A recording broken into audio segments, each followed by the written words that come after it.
free-to-play community. Listen to your boy right here, man.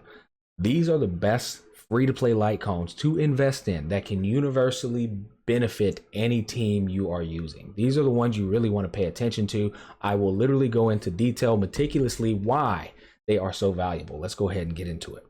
So the first thing I want to mention, and this is important, there is literally a way to repetitively and eventually guarantee that you R5 all of these light cones I'm getting ready to talk to you about. But there's two in particular that are very important to just, I guess, well, pray you get them, but also pay attention to them if you do get them, and make sure you're utilizing them as a free-to-play player.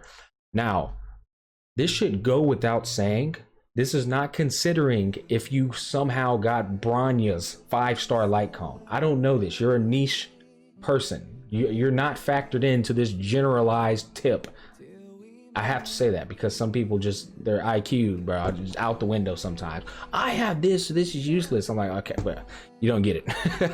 Anyways, this right here, past and future and quid pro quo. These are the two best free-to-play value light cones that you could possibly go for and max refine. And I'll explain exactly why. Let's go ahead and come over here. So for one, just by doing your bosses, your weekly bosses that you can do 3 times a week, you are going to have a chance to get one of those light cones. Now, over time, 6 months goes by, you are guaranteed going to get those light cones, eventually all of them to R5, maybe a year or so, but you will get them eventually.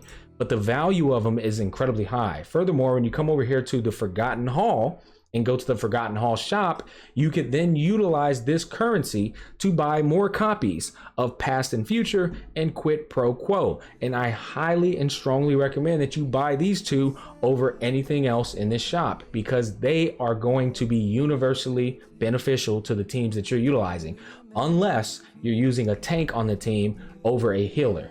A healer is the only one that can take advantage of this, because healers are the path of abundance. So that is the only scenario in which I don't recommend buying this, and instead I recommend buying this. So value wise, this is a little bit higher value than Quid Pro Quo just because of what I just mentioned. Now, let's look at this. It says when the wearer uses their skill, then the next ally taking action deals 16% increased damage for 1 turn. So you get a 16% damage multiplier just by the Harmony character utilizing their skill. The crazy thing is like I said, you're eventually going to be able to max refine this. So that's going to be, because it's free to play and there's a repetitive way to acquire more copies. Then you can buy more copies from the Forgotten Hall. Okay, we've discussed that. 32% increased damage once you max refine this. That is a lot of damage. Now, you might not have thought about this. You might think, well, sometimes it lands on my healer, sometimes it lands on my tank. What if my tank goes right after my my Harmony character? It is literally entirely wholeheartedly up to you the order in which your character roster is designed to go in. What I'm trying to say here is you can guarantee your strongest character to go right after your Harmony character. You just have to make sure the speed is in a linear path. What I mean by this is if I come over here and I go to details and I look at speed, that's my healer. It's 99 speed. The path, the order in which your lineup is going to go is highest speed to lowest speed. So let's just look at an example real quick. We are rocking Arlon, Tingyun, Natasha, and Trailblazer. The path is going to be whoever has the highest speed. She has 112 speed. I also don't have any relics on her. He has 111 speed. She has 99. He has 95. So he's going to be the last to go in my chronological order. She's going to be the second to last to go. He's going to be the second to go. And then she's going to be the first to go.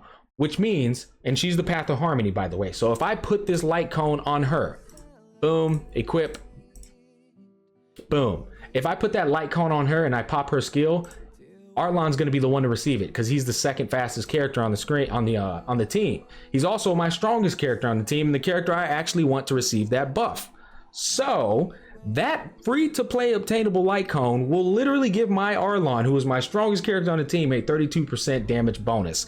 That is a immaculate damage bonus for a free to play player. I don't know what else to say about that. So you want to max refine this bad boy above all other copies, because every team, if you want to increase your damage drastically, should either have Asta, Tingyun or Branya, the literal strongest buffers in the entire game, should be on every single team comp. They're the ones that are going to give your main DPS the most amount of damage. They're going to speed boost them. They're also going to break shields. They can do it all. Well, she's not breaking shields, Asta is, but you get what I'm trying to say. They should be on every team anyway. So to give them something that even makes them better at their Path to Harmony job, it should go without saying that it trumps every other light cone in here. Now, the reason why you want your healers to max refine this is because there's a very scarce amount of ways to boost your team's energy recharge. There's not a lot of ways. There's like a 2-piece relic that only gives you a 5% energy increase. There's Ting Yun, but she's niche in certain scenarios depending on the team you have available to you. And then there's like, and then there's a 2-piece relic that also can roll energy recharge as a main stat. But what I'm trying to say is you need better energy recharge for your entire team. Again, when you max refine this, at the start of the wearer's turn, regenerate 16 energy for a randomly chosen ally whose current energy is lower than 50%. So this is always going to be giving energy to the person who needs the energy. Again, that is of high value. If you're running a team where you have a Harmony and a healer, these two are absolutely at the highest priority from this Forgotten Hall shop and from doing your weekly boss fights. You want to pray that you get past in future and quit pro quo. Everything else should come second after you've max refined these. Again, I am speaking to the free to play players. We are the community that's not spending any money, and we can't choose the most broken pay to win options. So we have to maximize our damage with what's available in the game for completely free. All right, hopefully this brought you guys some value. We tried to keep it short and sweet, but also valuable and insightful. Take care, and I'll catch you on the flip side.